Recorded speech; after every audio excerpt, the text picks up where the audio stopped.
Hola, ¿qué tal? Me da mucho gusto que nos acompañen en un programa más de responsabilidad social, cívica y ética. Yo soy Shadani Policanti y este es un espacio para reflexionar sobre el poder de participación que tenemos las y los jóvenes.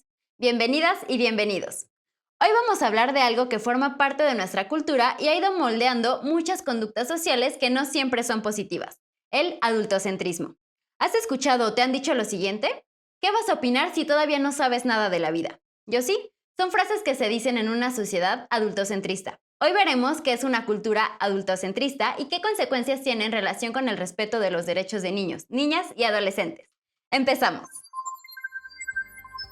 La UNICEF define al adultocentrismo como un comportamiento social en el que las y los adultos, por el solo hecho de pertenecer a ese grupo de edad, tienen privilegios y ejercen una dominación sobre las generaciones jóvenes. En una sociedad adultocentrista existen relaciones asimétricas o desiguales de poder entre diferentes grupos de edad. Tener edad adulta equivale a tener mayor jerarquía. Muchas sociedades, sobre todo las occidentales e industrializadas, han sido y siguen siendo adultocentristas.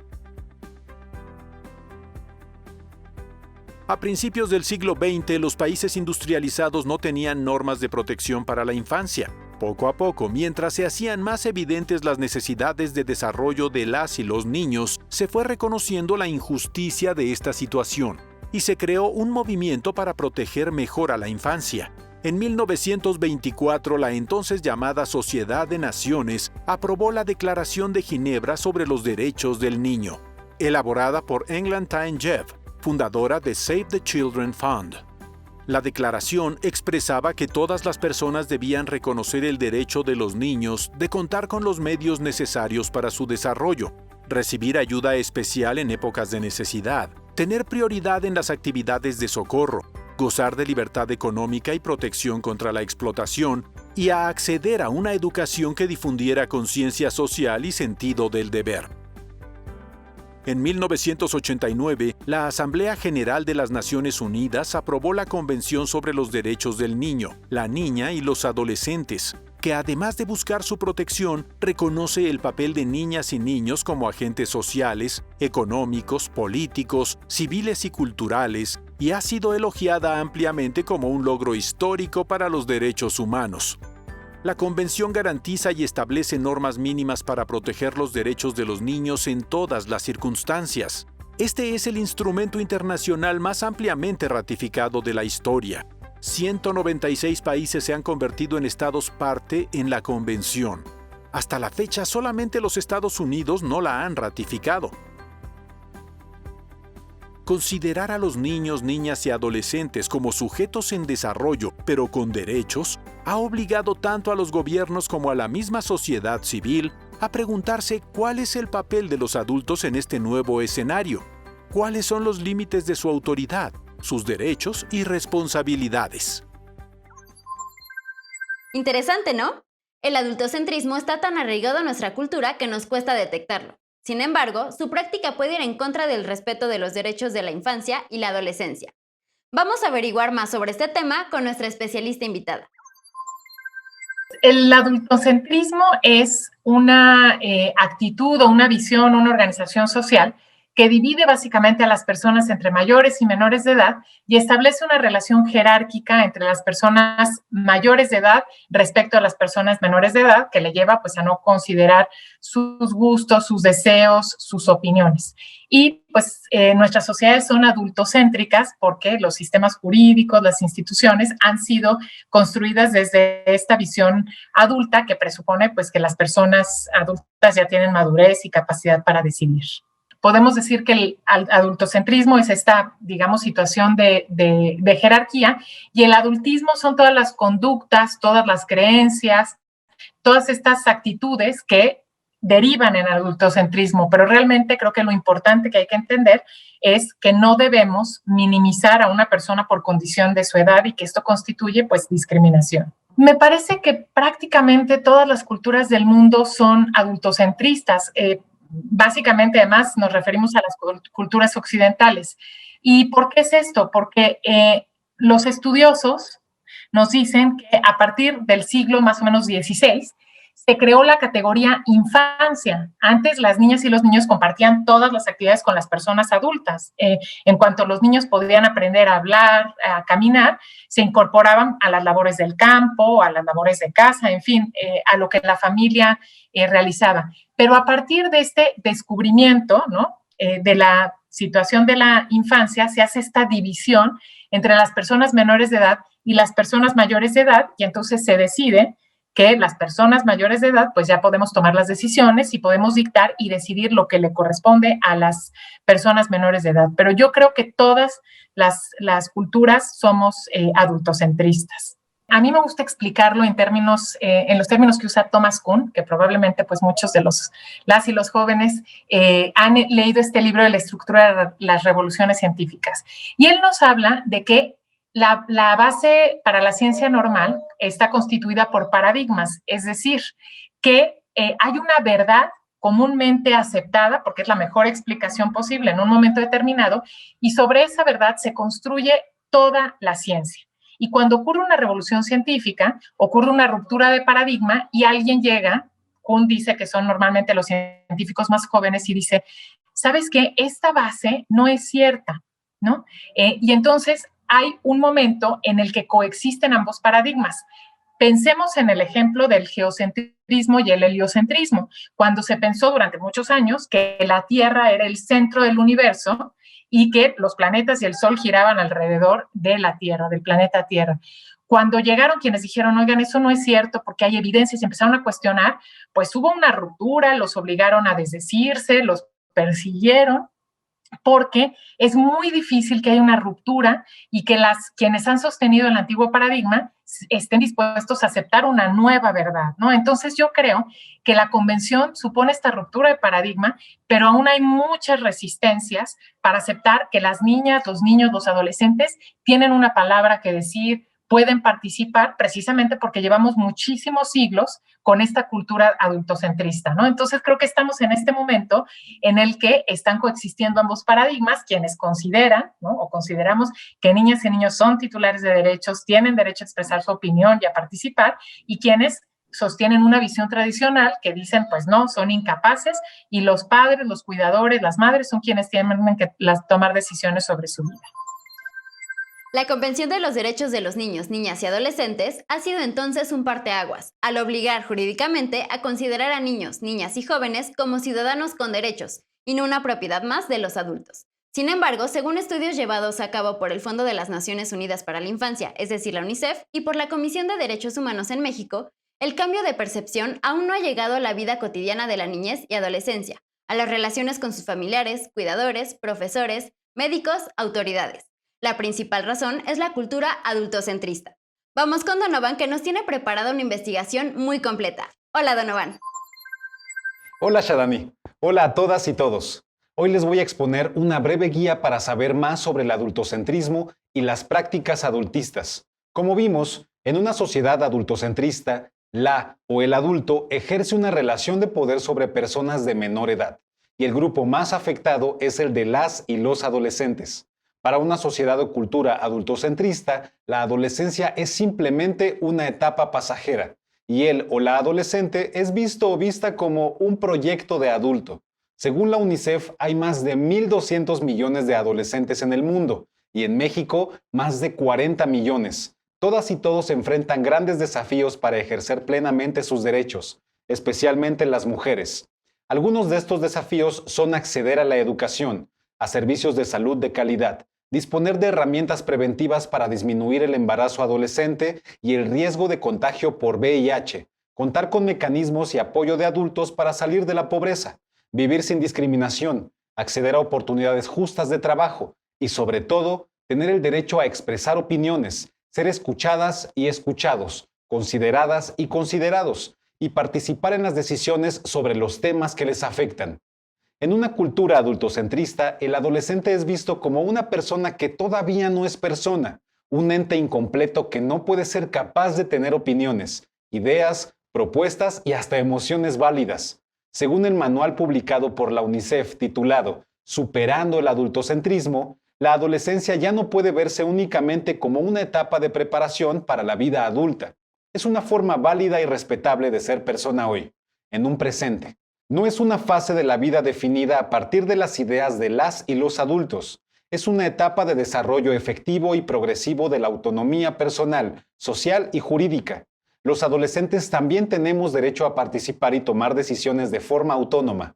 En una sociedad adultocentrista, niñas, niños y adolescentes pueden recibir todos los días mensajes adultistas, en sus familias, en la escuela, en las instituciones. Y uno de los riesgos comprobados es que al ser adultos, los reproduzcan con las personas de menos edad. Estos mensajes adultistas tienen los siguientes efectos: que a las comunidades se les olvide pedir y escuchar la opinión de las y los adolescentes cuando se enfrentan a un problema o desafío colectivo. Por ejemplo, cuando se toman decisiones sobre seguridad ciudadana en tu barrio o colonia, ¿se le pide opinión a niñas, niños y adolescentes? Que los medios de comunicación construyan y difundan estereotipos sobre los y las adolescentes, como flojos, apáticos, anárquicos, destructivos o delincuentes.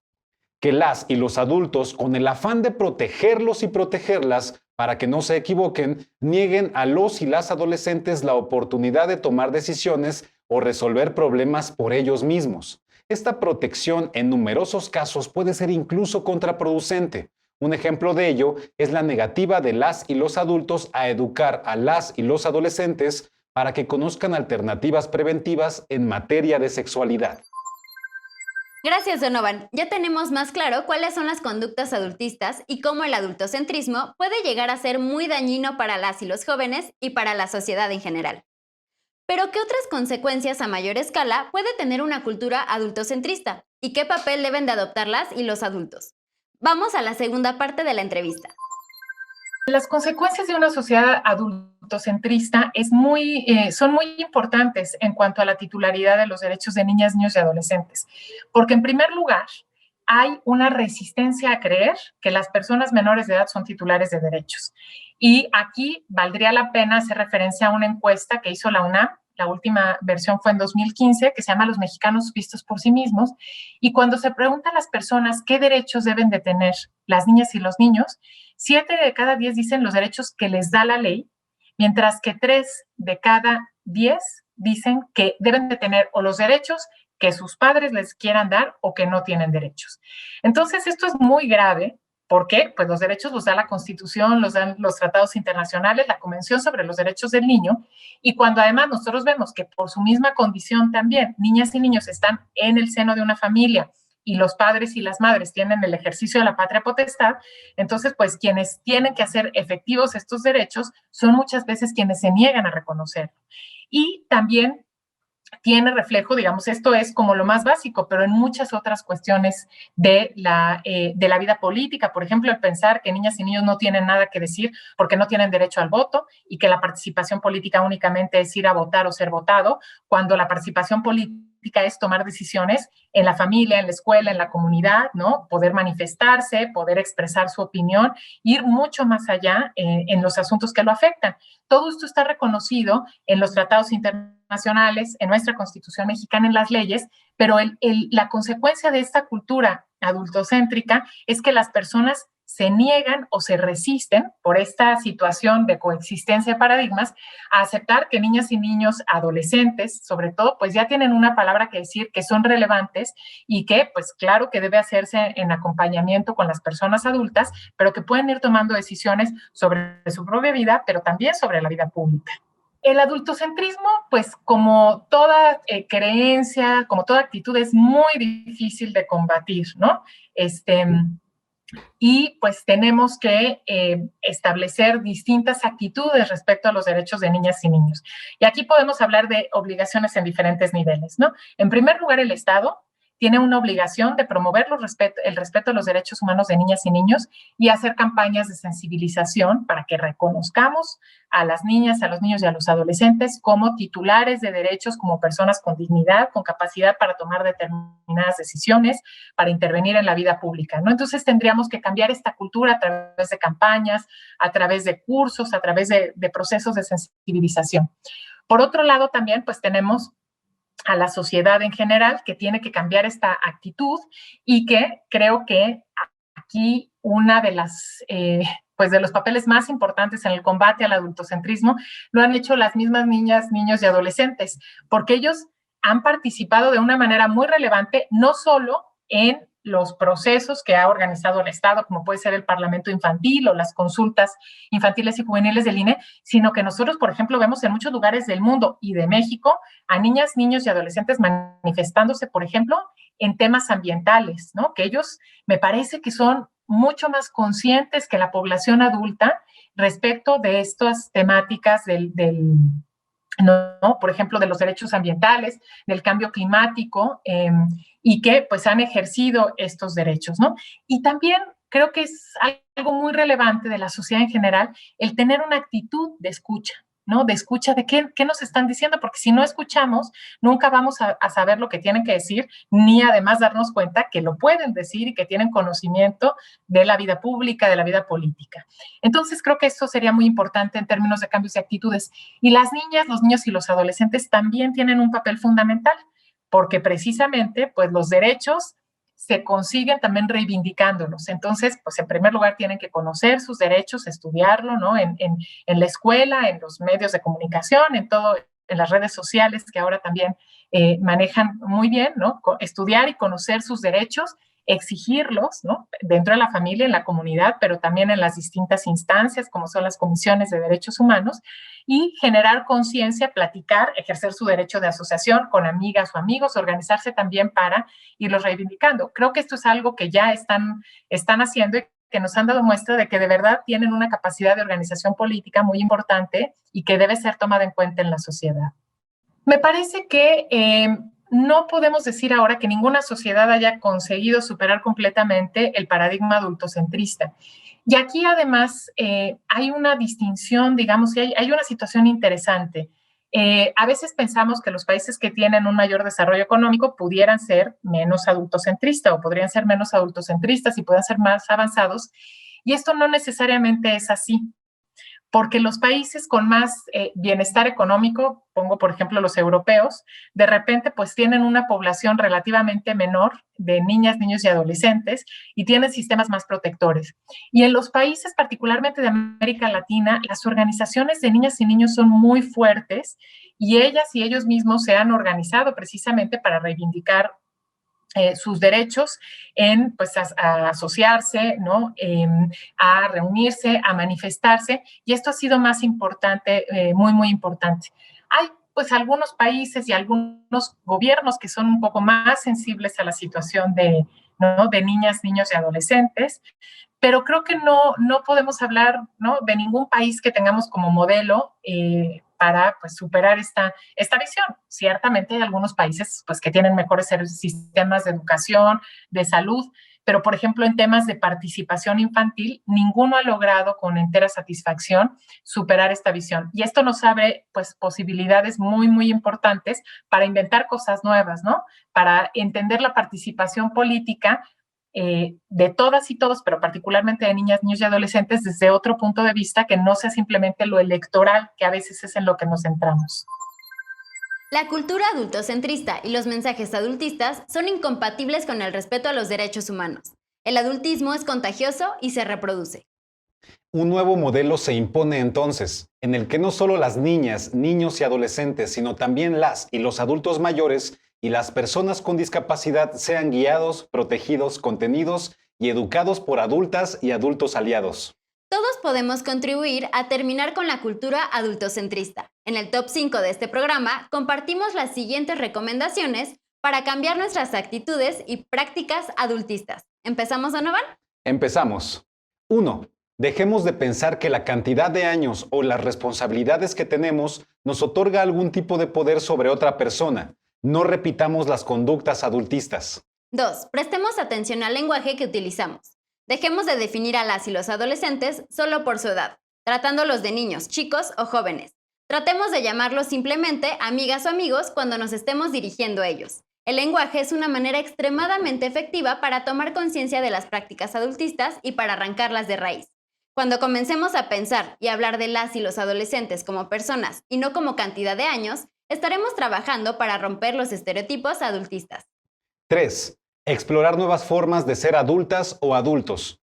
El siglo actual nos depara la creación de nuevos modelos de adultos y nuevas maneras de relación con los niños, niñas y adolescentes. Uno de estos nuevos modelos se denomina adulto aliado y supone reconocer a los niños, niñas y adolescentes como un verdadero otro y al mismo tiempo educar y coaprender con un niño, niña y adolescente para transmitir el conocimiento de sus límites, sin anular su personalidad. De esta forma podrán crecer de manera saludable y ejercer sus derechos en forma responsable.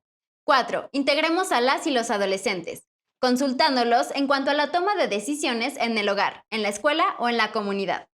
5. Rompamos estereotipos. Las y los adolescentes no están en crisis permanente y no todas y todos los adultos son mandones o prepotentes. Reflexionemos sobre nuestros propios estereotipos. Las y los adolescentes somos parte fundamental del presente de nuestra sociedad. Vivimos, trabajamos y contribuimos en nuestros hogares, comunidades, sociedades y economías en múltiples niveles. Escuchar y considerar plenamente las perspectivas de las y los adolescentes es el único modo de comprender lo que se espera de nosotros. Es el deber de personas adultas crear oportunidades y mecanismos para que las y los adolescentes participen en la sociedad de una manera activa, libre e informada. Hemos llegado al final de este programa. No olvides mandar tus comentarios a las redes de Jóvenes en TV. Puedes compartir con nosotros tus experiencias, enviarnos preguntas, reflexiones o proponernos algunos otros temas que te gustaría que abordáramos. Así que haz este programa con nosotros. Visítanos en jovenesencasa.cep.gov.mx. Únete a la comunidad de Jóvenes en Casa y vuelve a ver los programas de Jóvenes en TV en el canal de YouTube que aparece en pantalla. Nos vemos en el siguiente programa.